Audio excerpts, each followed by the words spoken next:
आमे सर्वप्रथमे श्रीमद् भगवत गीता गोटे श्लोक आवृत्ति करवा प्रत्येक दिन भली तापरे आमे पुणी आमर विषय वस्तु को जीवा। आसंतु श्रीमद् भगवत गीता श्लोक संख्या 36 अध्याय 18 योग मुख्य संन्यास। अष्टादश अध्याय 37 श्लोक तापरे मुख्य संन्यास योग। अरे तो भक्त जो भाया माँ को भक्ति करुँच से कथा देखला बेलू ठीक अच्छे। तेबे दर्शक बंधु 18 अध्याय 36 श्लोक मुख्य संन्यास योग सुंदर श्लोकटीए। सुख लोभरे ही मनुष्य कर्म रे प्रवृत्त हुए एवं सुख ही सर्व माने कर्म संग्रहर कारण। तेणु महाप्रभु 36, 37, 38, 39 चारिटी श्लोक रे से सुखर जो प्रकार भेद सब रही ताकू वर्णना करुछन। ता भितर आमे 36 श्लोकटी श्रवण करिवा कौन कहउछंती। सुखम द्वैतानि त्रिविधम शृणु मे भरतर्षभ अभ्यासाद्रमते यत्र दुखांतं च निगच्छति। ए श्लोक रे महाप्रभु कहउछंती हे भरत श्रेष्ठ भरतर्षभ, हे भरत श्रेष्ठ अर्जुन, एबे तुमे मो ठारू 3 प्रकार सुख विषय शुण। 3 प्रकार सुख तो सुख पुणी 3 प्रकार सुख अच्छी। आज्ञा देखिया कौन अच्छी। महाप्रभु कहते अभ्यास द्वारा जो रमण हुए एवं जो समस्त दुख अंत होई थाए एवं एतादृश परमात्मा विषयक बुद्धिर प्रसन्नतारू उत्पन्न जो सुख तो सांसारिक आसक्ति हेतु से सुख आरंभ रे विषतुल्य ओ परिणाम रे अमृत तुल्य ताहाकू सात्विक सुख कहा जाए। भरतर्षभ भगवान अर्जुन को ए संबोधन रे संबोधित करिवार बहुत किछि उद्देश्य रही। कौन रही ना से कहउचंती तुमे राजस और तामस सुखरे लुब्ध बा मोहित हेबा भली व्यक्ति नुह। राजस और तामस सुखरे विजयी हेबा तुम पई किछि बड़ कथा नुह।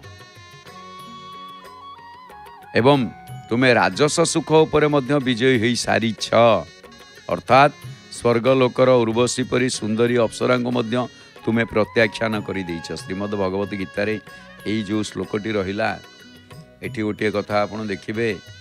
उदाहरण देकी महाप्रभु कहिले जे स्वर्ग जेतेबेले तांको स्वागत करने को डका जाइथिला इंद्र भुवन को बहु प्रकार अप्सरा माने तांकर स्वागत कले। एमिति भी मध्य केते गुड़िए कथारे आसीची अप्सरा प्रेम भिक्षा करने कथा आसीची।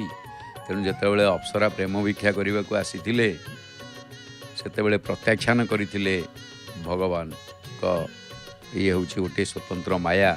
अर्जुन प्रत्याख्यान करथिले समस्त को माँ संबोधन देखिथिले माँ संबोधन करथिले। तेणु से राजस सुख को मध्य तमे प्रत्याख्यान करिछ बोली महाप्रभु कहउछन्ति। सेमिति तुमे तामस सुख उपरे मध्य विजयी होइछ। अर्थात निद्रा रूपक जो तामस सुख प्राणी मानक पई निहाती आवश्यक ताकू मध्य तमे जीति जाइछ। एई कारणरू तुमर नाम गुड़ाकेश मध्य होइछ ते नाम। तापरे सुख तु इदानीम ज्ञान कर्म कर्ता बुद्धि धृति रे ये 3टी लेखाएं प्रभेद दर्शाई सारिबा पर एठारे तू शब्द सुख तू ये जो व्यवहार सुखम तू ए पदरे भगवान कहउछन्ते सुख 3 प्रकार कौन ना एथिरे विशेष ध्यान उपयोगी कथा हला। आज परमार्थिक मार्ग अनुसरण करुथिबा जेते भी साधक अछंती सेमानकर उच्च स्थिति न होबारे अथवा सेमानकु परमात्मा तत्व अनुभव न होबारे जदि कौन सी बाधा विघ्न न थाए तेबे ता हेउछि सुखेच्छा। तेणु त्रिविध सुख गोटे हूँ सात्विक सुख, गोटे तामसिक सुख, गोटे राजसिक सुख। सात्विक सुख, राजसिक सुख एवं तामस सुख, यही जो सुखर वर्णना ये तीन प्रकार कथा महाप्रभु बुझाउछंती। तेणु ये निर्यास जदि गोटे कथा कहवाक जीवा ताहले निश्चित भाव में महाप्रभु सुख विषय गोटे कथा कहले, अभ्यासाद्रमते जत्र, सात्विक सुखर अभ्यास द्वारा रमण हुए।